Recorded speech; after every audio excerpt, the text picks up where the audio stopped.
Encore une autre journée avec de nouvelles révélations sur le financement de la campagne à la chefferie de Pablo Rodriguez, le nouveau chef du Parti libéral du Québec. Félix Séguin du bureau d'enquête est avec nous. Félix, vous avez appris qu'il y a des donateurs qui se faisaient remettre des enveloppes de 500 $ en argent comptant lors d'un souper bénéfice. C'est bien juste. Avec Annabelle Blais, Dominique Cambron-Goulet et Jean-Louis Fortin. Élément de contexte ce midi, nous sommes au printemps dernier, en avril, et un riche homme d'affaires de Montréal tient une réception à sa maison privée pour financer la course à la chefferie de Pablo Rodriguez.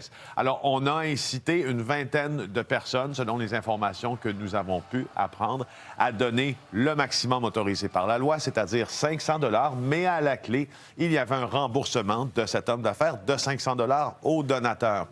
Il faut dire que nous l'avons joint hier. Il a accepté de revenir sur le déroulement de la soirée car nous avons garanti son anonymat. Lui nous a affirmé avoir donné 500 $ à 3 ou 4 personnes. Il était chez lui et il avait le droit, c'est ce qu'il dit. Sauf que des gens qui avaient les mains, disons, un peu plus près du stratagème, donc de la remise d'enveloppe, il faut lire, nous ont confirmé qu'on en a donné une vingtaine de personnes. Alors... Et cette soirée-là, on a ramassé 10 000 $. 10 000 $, en fait, ce sont les chiffres qui figurent chez le directeur général des élections du Québec parce que le parti et la course à la chefferie, plutôt, doivent faire rapport. Alors, rien n'indique que Pablo Rodriguez n'était au courant de ce stratagème. Mais il était là. Mais il était là.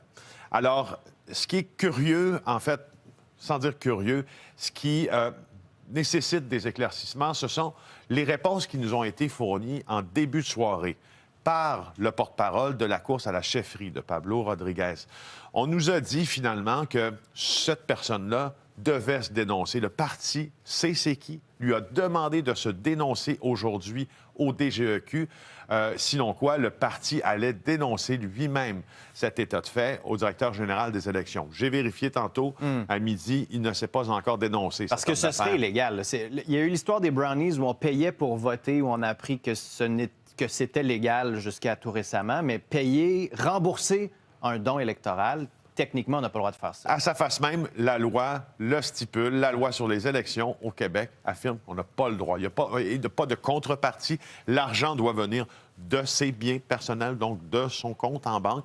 Ça, c'est une chose. La seconde, et je vous laisse là-dessus, Philippe Vincent, ce même homme d'affaires a aussi affirmé qu'il n'y avait pas de mal, finalement, à donner de l'argent à la place de quelqu'un et de se faire rembourser par la suite.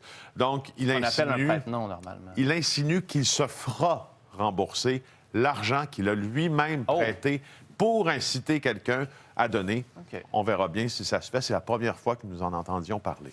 Félix, encore une fois, très beau travail. Continuez de travailler là-dessus. Nous, on va en reparler, bien sûr, en analyse tantôt. Merci, au revoir. Salut, Félix.